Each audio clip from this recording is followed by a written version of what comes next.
What's up, everybody? It's KZ here, and goddamn, do we have a hell of a card to look forward to here on Saturday. UFC 322, Islam Makhachev versus Della Maddelena. What an absolute banger. We've got so many good fights on this card. I am thoroughly looking forward to it. I'm fucking excited. I can't wait for Saturday. But yeah, man, let's go ahead and get right into it. I'm going to preview every single fight on the card, starting from the very bottom, working our way all the way to the top for that banger main event, banger co-main event. The whole main card is just incredible. But let's go ahead and start it off with the first fight of the night here. Viacheslav Borshchev versus Matheus Camilo. I know they like to say Borshchev, but it's a fucking E, not an O. So I'm going to say Borshchev. Viacheslav Borshchev. So Camilo is a very good striker in his own right. We already know that Borshchev has the good striking. He's got the good kickboxing background. But I don't know, man. I'm going with Camilo here just based on what we saw in Borshchev's last few fights. He's been on quite a losing skid recently.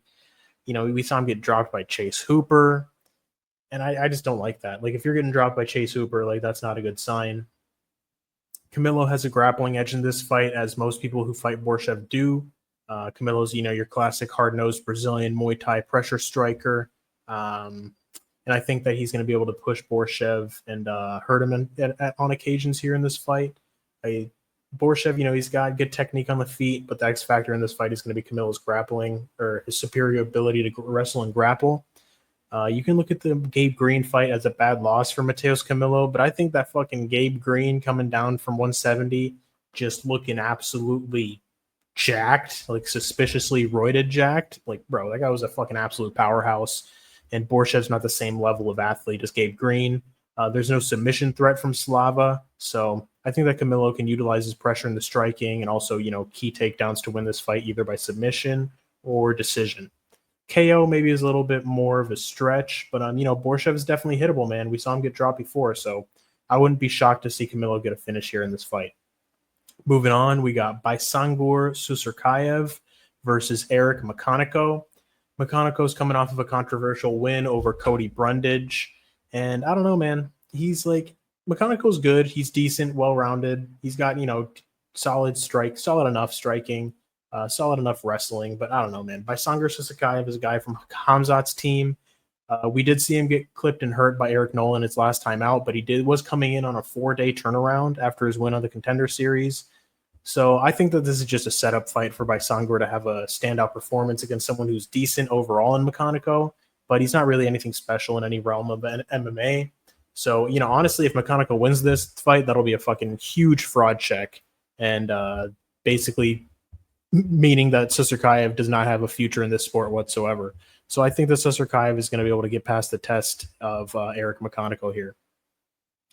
Moving along, we got Angela Hill versus Fatima Kline. I'm going Fatima Kline. Angela, Aunt Jemima Hill, is nearing 41 coming into this fight, and I picked her against Yasmin Lucindo, and I'm not going to make the same mistake here, picking her against another young, hungry, up-and-coming girl in Fatima Kline. I got that Lucindo pick wrong. Angela Hill sold a parlay of mine, so not fucking making that mistake again. Kline is nice and well-rounded. She has a solid amount of grappling experience. She had a competitive fight and good learning experience up a weight class against, you know, a higher level opponent than Angela Hill and Jasmine Jestovicius.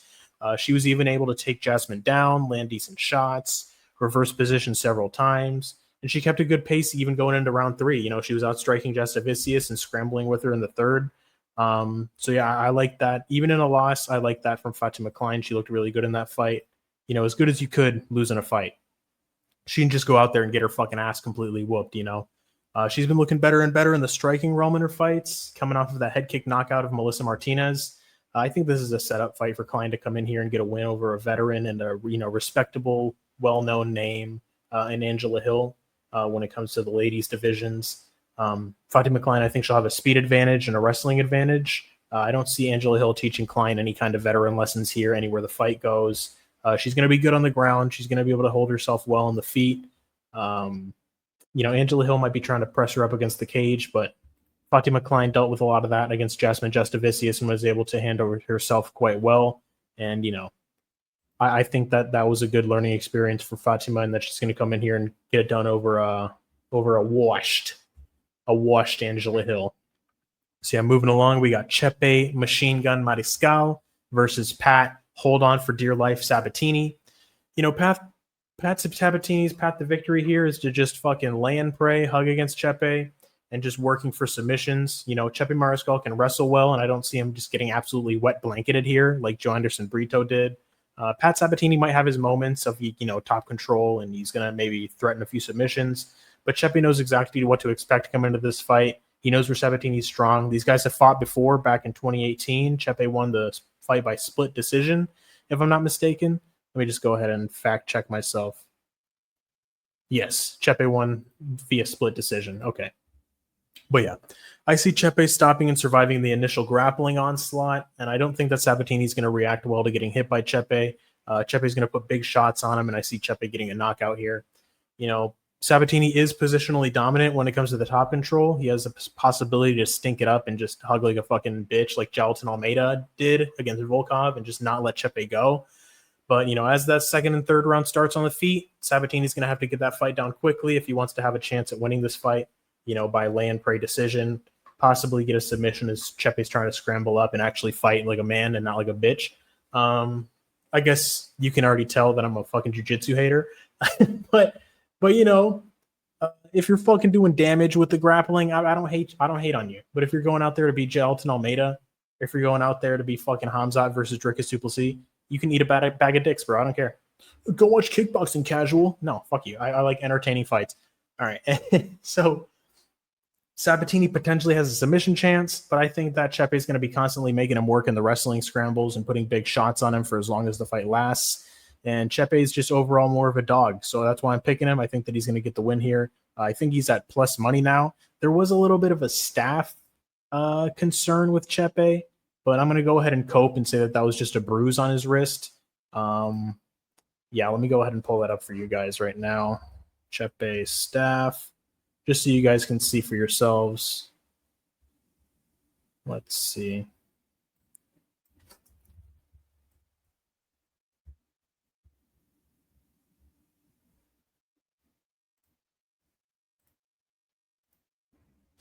All right. That took me way longer to find it than I wanted to, and I was starting to get fucking pissed. All right, so we got Chepe. He's looking in fucking great shape, though.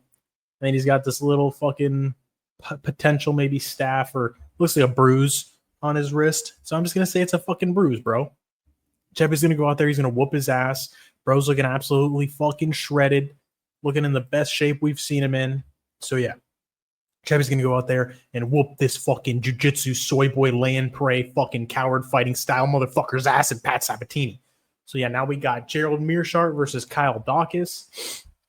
I got Kyle Daukaus here. Gerald Meerschaert's coming off of that first round TKO loss to Mikhail Oleksiejczyk. And Kyle Daukaus is coming off of that impressive first round win over TKO win over Michel Pereira, where he was coming in as a big underdog. I think that this is a building fight for Kyle Daukaus to come in here and have a great performance against a veteran that's on a decline in Gerald Meerschaert. If Gerald's able to get him down early, that is an issue.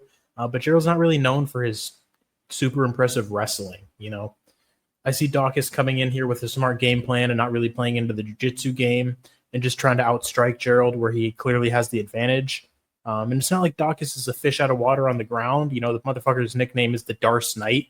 So, he's primarily a grappler himself. So even if we get into some testy scenarios on the ground, he can keep himself safe enough to maybe try to get back into the feet or just survive around, if things go wrong. But, Daukaus might even try to be a dickhead here and potentially even try to get a club and sub win here. Get an impressive submission win over Meerschaert, who has the most submission wins in the UFC. He hurts him with a big shot, and then he wraps his neck up, potentially chokes out Meerschaert. I think betting on Daukaus inside the distance would be the best play here, in my opinion. He wasn't on my sports book. Otherwise, I would have bet on him for sure. He just wasn't on there yet. But, yeah, the pick is Daukaus inside the distance. Moving on, we've got Malcolm Wellmaker, the son of Benson Henderson, fighting against Cody Haddon here. Cody Haddon's coming in on short notice because Sirhi City had to pull out with a shoulder dislocation. So, Malcolm Wellmaker, this is really the test here for Malcolm Wellmaker, just to see, if this guy is really, the real deal. is just to show if he's actually something special. Because, Cody Haddon is a decent fighter everywhere. He can wrestle well. He can strike well. He's not just really like another can like Chris Moutinho for Wellmaker to crush. This is actually a solid step up in competition here against someone with a decent future in this sport in Cody Haddon. I see Cody Haddon coming in here trying to wrestle Malcolm Wellmaker, since we've seen what Wellmakers had been able to do to people in the striking realm. But I don't think that Malcolm Wellmaker would have gotten to this point if he just had a gigantic hole in his wrestling. He has two decision wins, 2 submission wins. So if he has to, he can go long, and he can, wrap up the neck if he wants to. I think that his team is going to have him well prepared for a spot like this, and he should come out here and have another highlight reel performance, maybe even going into the second round. Because, Cody Haddon is a tough fighter. I don't think that he's just going to roll over for Malcolm Wellmaker like other opponents have been. I do see Wellmaker's power coming through here and getting the job done in an impressive win over Cody Haddon. I think that he's going to land that solid right hand, that nice right hook, and he's going to put Cody Haddon out. What round, however, he's aiming for a first-round knockout, I heard him say on Ariel Helwani's show, but we might see him go into round 2, maybe even round 3. Shit, might even win by decision, but I do see him beating up Cody Haddon for as long as the fight lasts. I think that he's going to land the bigger, better shots. He's going to defend the takedowns. He's just going to go out there, and he's going to have a good performance showing that he is legit. And, I'm looking forward to it, man. Malcolm Wellmaker is something special, and I'm looking forward to seeing his performance on Saturday.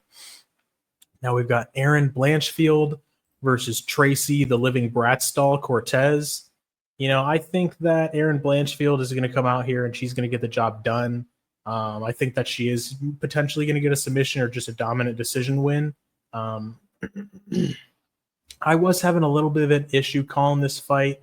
It was kind of giving me problems, just based on Tracy. I feel like she's more athletic than Erin Blanchfield, more fleet of foot, with the footwork and overall movement. Obviously, she can wrestle pretty decently herself, coming from that wrestling background. But when it comes for technique on the ground, Erin Blanchfield is, a step above Tracy Cortez. She might have a little bit of an issue getting it to the ground immediately because Tracy is a more explosive, I feel like, wrestler than she is. I think that Erin Blanchfield needs to press her up against the fence to try to get a takedown that way. We saw Erin Blanchfield have a lot of issues against Manon Fiorot, but clearly Tracy Cortez is not that same kind of level fighter as Manon Fiorot. She's not as dedicated to the game. I think that Erin Blanchfield's pressure is going to be enough to break Tracy as the fight drags on. But if Tracy's able to stay disciplined to her game plan, sprawl, circle out, put big shots on Erin, as she's coming at her, because Erin's just going to be coming forward the whole time. So Tracy's going to have to be on the back foot for a lot of this fight, picking her shots, keeping Erin on the end of her punches. She could potentially get a decision win here if Erin's not able to get the grappling started, but I see Erin coming through here and getting a win either by submission or a dominant grappling decision, like I said. If Tracy's able to consistently stop the takedowns, it might end up being a war as well. I think that Tracy's tough, but Erin Blanchfield is tougher. She has more of a fighter's mentality. And, seeing a girl wear fake eyelashes into the octagon isn't a great sign that she has that kind of kill or be killed warrior mentality. So I'd say the grit factor leans towards Erin Blanchfield, and that's why I'm picking her. She was taking big shots from Manon Fiorot for 25 minutes. She didn't get discouraged. She wasn't winning, but she fucking constantly kept coming forward no matter what Manon hit her with. And, I think that kind of constant forward pressure can break someone like Tracy Cortez. She's going to be able to get her down and, dominate her on the ground. But we'll see. Tracy has solid wrestling, but I'm picking Blanchfield to get it done. I don't think that Tracy's going to get the upset here. Moving along, we got Roman Kopylov versus Gregory Rodrigues. I'm liking Gregory Rodrigues here. I think that his pressure is going to be enough to get through Kopylov. I think he gets a decision win here. Kopylov, obviously, we've seen it before. If you've seen him fight, he has really good kickboxing, really good movement and striking. But Paulo Costa, he came in and he looked better than ever against Roman Kopylov. And I like Gregory Rodrigues' boxing. We got, I'm not just going to roast the ladies here. We got fucking Robama, RoboCop. I think that he's going to come in here and get the job done, I think that he has the skills. He's very powerful hands, very tough fighter. I don't see Kopylov having that one-punch knockout power to get RoboCop out of there like a Bruno Ferreira. That was kind of, I'm not going to call it a fluke, but, Bruno Ferreira is a fucking powerhouse. He landed the perfect shot, put RoboCop out. A head kick is another story, but I think that Gregory Rodrigues is going to be disciplined enough with his defense to pressure forward, put big shots on Kopylov, and grapple him, if he has to. I think that it's pretty clear that Gregory Rodrigues is the better jiu-jitsu grappler. The wrestling might cancel out because Roman Kopylov, for the fact that he is a kickboxer, he does have some solid wrestling on him. But I think that Rodrigues' pressure is going to be enough here because we've seen Kopylov slow down a bit in these fights before. He starts to slow down in that third round. I think that Rodrigues is more of a gritty fighter and that can thrive when they're both tired. And I think that he can pull out the decision in round 3. So I got Gregory Rodrigues here. I'm going to say 29-28. Kopylov might pick up that first round, but I think that Gregory Rodrigues is just going to put that pressure on him and pick up the last 2. Now we've got Boverated Nickal versus Rodolfo Vieira. I'm picking Bo Nickal, but goddamn, I'm not betting on him. I'll tell you that. I see this being another kickboxing match between 2 high-level grapplers, similar to what we saw with Bo Nickal and Paul Craig. But I think that Rodolfo Vieira is more of a threat on the feet than Paul Craig was. I think that he's got better boxing. I think that these two are really going to go to war in the stand-up, honestly. I don't see Bo Nickal just going out there and putting him out. Rodolfo Vieira went 3 hard rounds with Chris Curtis. He's tough as fuck, man. Rodolfo Vieira has more high-level experience in the UFC. He's been fighting the better guys. He didn't fight anybody like RDR, but it's not like Bo Nickal had much success against RDR. He just went out there and kind of got fucked up. He went, like I said, 3 hard rounds with Chris Curtis, which I don't think Bo Nickal would do, honestly. But Rodolfo Vieira did also get out kickboxed by Andre Petrosky, which is something I don't like. A part of me wants to pick Vieira just because I think, Bo Nickal's kind of a fraud, but I'm going to pick Bo Nickal here. I do think that if he starts getting hit with big shots, he might find a way to get out of there again, like we saw with RDR. But as much as I don't really want to, I'm going to give Bo Nickal the benefit of the doubt and say that RDR was definitely a step too far for him that early on in his career. And Rodolfo's not at that level of RDR. I think that Bo Nickal is going to be the faster of the two in the striking realm. And I think that speed advantage is going to be enough for him to get the job done with the striking. But if he loses again, I'm never picking this fucking retard again. I'll tell you that, bro. I'll fucking never pick Bo Nickal again if he loses to Rodolfo Vieira. Imagine this dude goes out there and gets subbed. That'd be insane. But yeah, moving on, we got Beneil Dariush versus Benoit Saint-Denis. I'm going to pick Benoit here, Benoit Saint-Denis here, just because I feel like he's more in his prime of the two. Yes, Beneil is only 36, but the gray hair makes him look a lot older than he is. But, Beneil had a good fight against Moicano last time out, but Moicano's not really as dangerous of a striker as BSD. And, you could say, oh, look what Moicano did to BSD. He absolutely fucking destroyed him on the ground, which is true. It is concerning, if Beneil's able to get to those same positions. It might be a long night for BSD, or a short night, really, if he's able to put that same kind of damage on him. But I think that BSD is going to have made the necessary improvements from that Moicano fight to make sure that he's not going to end up getting stuck on the ground like that again. I see BSD using a striking-heavy game plan here. I don't think that he wants to waste energy trying to wrestle Beneil Dariush, who we've seen before have really good defensive wrestling, in the Gamrot fight, and along with others. Gamrot's the most notable because, he really went out there and had a great performance against Gamrot. Beneil has solid counter-striking, but I'm going to trust in the durability of Benoit and the aggression to come through and get him to win here by TKO. I like the full power body kicks that he throws, and I think that he can put big shots on Beneil. I think that Benoit's pressure and, just the aggression, it's going to benefit him here, and he's going to be able to get Beneil Dariush out of there via TKO. And now we got Carlos Prates versus Leon Edwards. Boy, these last 4 fights are fucking incredible. I'm so looking forward to these last 4 fights on the main card. Absolute bangers. All right, but we got Leon Edwards versus Carlos Prates. Bro, this fight has been giving me fits trying to pick it, man. I'm suspecting that Leon Edwards is going to come in here and try to wrestle Carlos Prates. He's going to try to exploit him where he's weak. We saw Ian Gary employ a similar game plan against Carlos. And Leon is actually a pretty talented grappler. We saw him able to take down and control Kamaru Usman for a round. He took half a round. He took Bilal Muhammad's back for a full round as well. Leon is a smart fighter, and I don't see him going out there and slugging in the pocket with Carlos, but I do hope that Carlos Prates is able to get Leon out of there or win a decision with his power, that he lands, if Leon isn't able to fully stifle him with the grappling. Fuck, man, this fight's really 50-50 for me. I'm not going to lie to you guys. Leon is live to win here. I'm not really counting him out by any stretch of the imagination, but I do think that the long-distance striking for Prates is going to be enough to get the job done. When at range, getting a stoppage on the feet over Leon would be very impressive. Leon also has the chance to grind out the victory by wrestling, which would be something that I don't want to see, but it's entirely possible, man.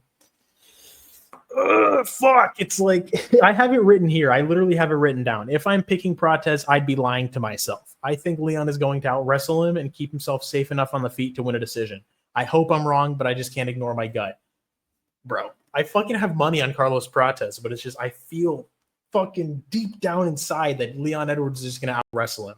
And it fucking hurts to say it, bro, because I want Carlos Cortez to win so bad.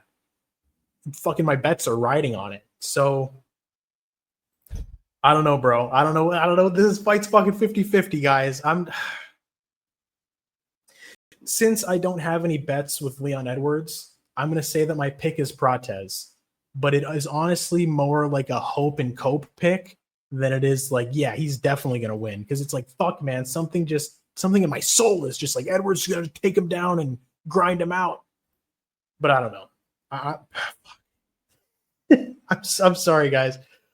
I know you guys want to come here for like a solid 100% prediction. This is what I think is going to happen. This is what I believe. But these fights are so high level. They're between such good fighters that it's hard to just count out either one of these guys. But fuck it, man. My money's on Cortez. The pick is going to be Cortez. But fuck, man. Something about this shit feels fishy on the Edwards side. And I'm going to leave it there. So the pick is going to be Cortez. Here on Tapology, I got it as Cortez KO round 3. That Leon Edwards decision is live, y'all. I'm going to tell you that. It's fucking live. Moving on, we've got Sean Brady versus Michael Morales. You guys are going to be happy because I feel a little bit more confident in my pick here. I'm on Michael Morales. I think that a lot of people are high on Brady, and I do understand. The grappling dominance has been really impressive.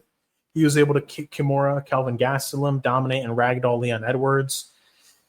But I don't know, man. I think that he got a version of Leon Edwards that was just kind of out there feeling sorry for himself after losing the belt to Bilal. And as soon as Brady was able to have the same kind of success that Bilal was able to, Leon Edwards' mind just kind of immediately went to, oh, this shit again, type of mindset, kind of like a victim mentality. I'm not trying to discredit the Leon win for Brady, but I just don't think that Leon was there completely mentally, Obviously, Brady did what he had to do, and he fucking dominated Leon. Great performance. But I don't know, man. Michael Morales, on the other hand, is a very hungry, primed, and ready fighter for this position. He's not coming in here feeling sorry for himself like Leon Edwards. He comes from an Ecuadorian wrestling background. It's not completely green when it comes to stopping takedowns, and I'm sure that he's been doing a lot of work defensively for this camp in preparation for Sean Brady. This fight, at the very core of it, is very simple to break down, in my opinion. In essence, if Sean Brady can't get Morales down to the ground, he's essentially fucked on the feet. And if Michael Morales can't stop Sean Brady from getting down or get up after being taken down, he's essentially fucked on the ground. Very simple at the end of the day. So it's going to be very telling early on after Brady shoots for that initial takedown. If Morales isn't able to stop that first takedown attempt, or at least build his way back up to the feet and just gets broken down, flattened out on the mat, Brady's able to find his way to like a 3/4 mount or like a full mount early on in the fight, or just any kind of dominant control position, really, that's going to be an issue, man. I don't see it getting much better for Michael Morales as the fight goes on. Brady can grapple all day. But if we see Michael Morales stuff that first takedown, stuff that second takedown, start landing a couple shots on Sean Brady, Michael Morales has some fucking power in his hands. Brady gets a little bit desperate with his takedowns. I see Michael Morales having more and more success as he starts to snowball with his striking, similar to what we saw happen with Brady against Bilal. He just starts putting shots on him, starts backing him up. Michael Morales is very potent boxing. Like I said, a lot of power in his hands, and I think that he can get the job done here. I think that he can stop the takedowns, so I do think that it's going to get him the win over Sean Brady here, potentially TKO or decision. I'm leaning towards TKO. Michael Morales hits like a fucking truck, and I don't know, man. I'm going Michael Morales. I'm going with the underdog here. I understand why people are on Sean Brady, but I like Michael Morales' athleticism, his explosiveness, and I'm going to be riding with him here.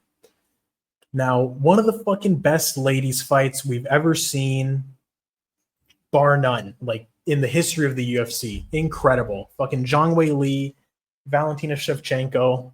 Holy fuck, does this fight plague me just like the Carlos Cortez Leon Edwards fight? Because I absolutely love both of these women.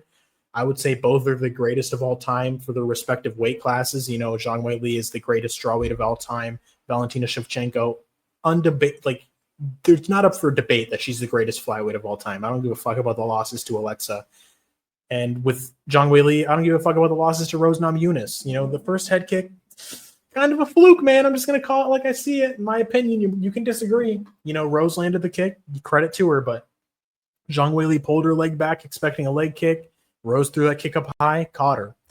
Shit was as much of a fluke as Leon Edwards versus Kamaru Usman too. You know, landed that head kick in the last minute of the fight, but this time it was like around the first minute of the fight.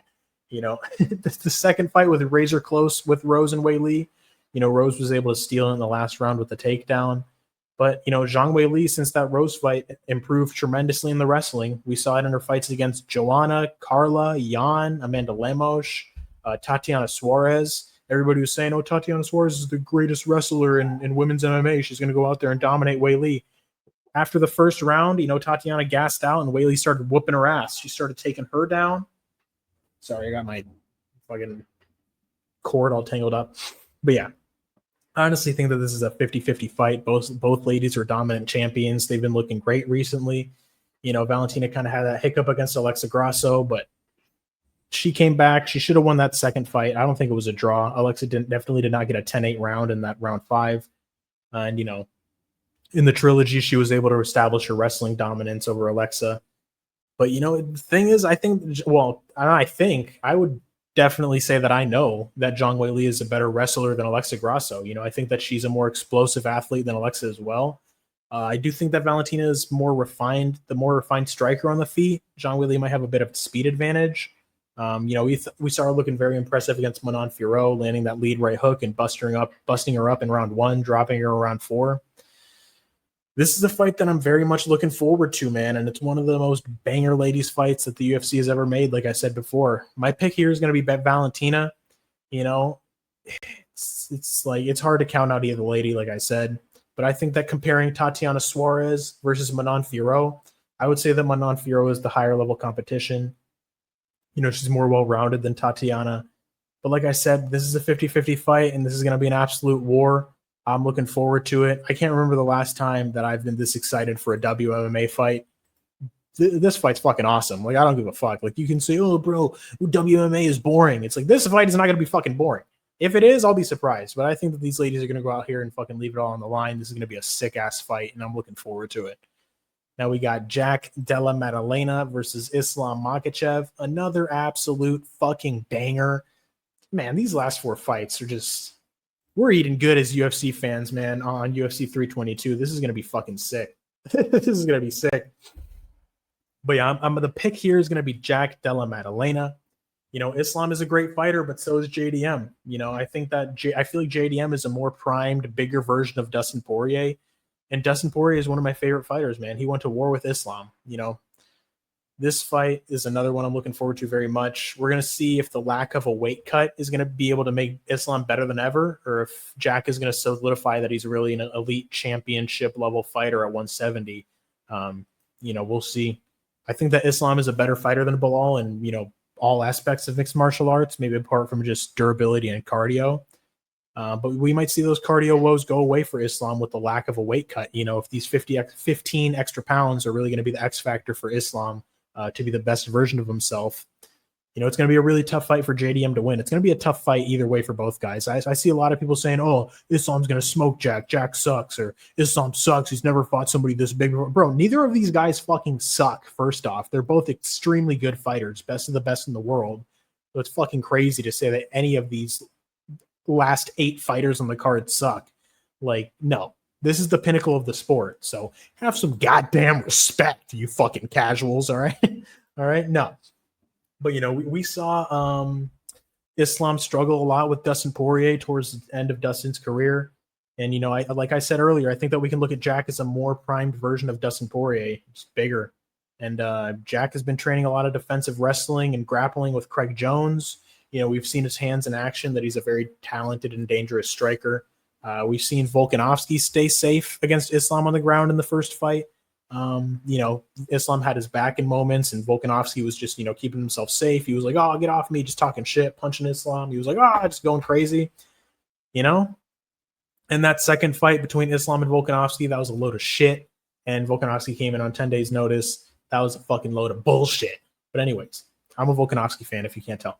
But yeah, man, I think Jack is going to be able to have the skills to keep this fight on the feet for long enough periods of time to where, you know, he can really start putting damaging shots on Islam. I see this fight being an absolute war, but I think that Jack is going to be doing enough with the striking to come through for the win. You know, Islam might have moments of grappling dominance, but I do think that the defensive preparation for Jack is going to be enough for him to get the job done against Islam. You know, all the stuff that he's doing with Craig Jones. I'm not counting out Islam by any means. He obviously is a very elite, high-level fighter and one of the greatest we've ever seen. He might look better than ever moving up in weight, and you know he might just come through and buzzsaw Jack Della Maddelena like a lot of people seem to think that he's going to, but I don't think so. I rode with the underdog Jack Della Maddelena against Bilal. I'm going to stick with my guy 3 named Jack here again for the win against Islam. I think that he's going to be able to keep himself safe enough on the ground and stifle enough of the takedowns and land enough big shots on Islam that he can either get a later stoppage or a decision win here over Islam. So that's what we got. These are the picks here. We got JDM KO TKO round 5, Shevchenko decision, Morales KO round 2, Cortez KO round 3. But fuck, man, Edwards' decision is just plaguing my brain. Saint-Denis KO round 2. But the official pick is Carlos Prates. All right, the official pick, Carlos Prates. I'm sticking to it. I am concerned about Leon, but my fucking official pick is Carlos Prates, and I'm standing on that. I'm not going to say, oh, I said I had a bad feeling about it. If I had a bad feeling about it, I should have just picked Leon to begin with, and that's it. So we're not. We're fucking sticking on Carlos Prates. We're going to see if he gets it done. I'm looking forward to that fight as well. We got Bo Nickal by decision, Gregory Rodrigues decision, Erin Blanchfield decision, Wellmaker KO TKO round 2, Daukaus KO TKO round 1, Mariscal KO round 2, I think. Fatima Kline decision, Baisangur Susurkaev submission round 2, Matheus Camilo submission round 2. So yeah, those are the picks. That's what I'm thinking about UFC 322. I ate a bag of dicks last card. I did really well on UFC 321, 9 out of 12. Last card, 6 of 6. And then UFC Vegas 110, Onama versus Garcia. I went 11 for 13.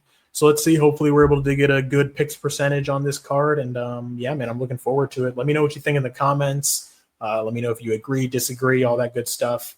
But yeah, guys, that should be it. I'm going to go ahead and do a live stream either later on tonight or tomorrow. We'll see. But I'm definitely going to live stream this to talk about this card and chop it up with you guys, see what you guys are thinking. But yeah, thank you for tuning in. Let me look into the camera like a real fucking professional. Thanks for tuning in. Hey, we're making eye contact, buddy. No, just make it weird. Hey, I'm looking right at you. Just make it all fucking creepy and gross. I'm sorry. All right. But yeah, guys, that's what I think about UFC 322. Absolute fucking stacked card. Sick ass fights. Looking forward to it. Peace out. Leave a comment, like, subscribe, all that good shit. And have a good night or day or afternoon. What the fuck ever. I'm ending the recording. I'm sorry.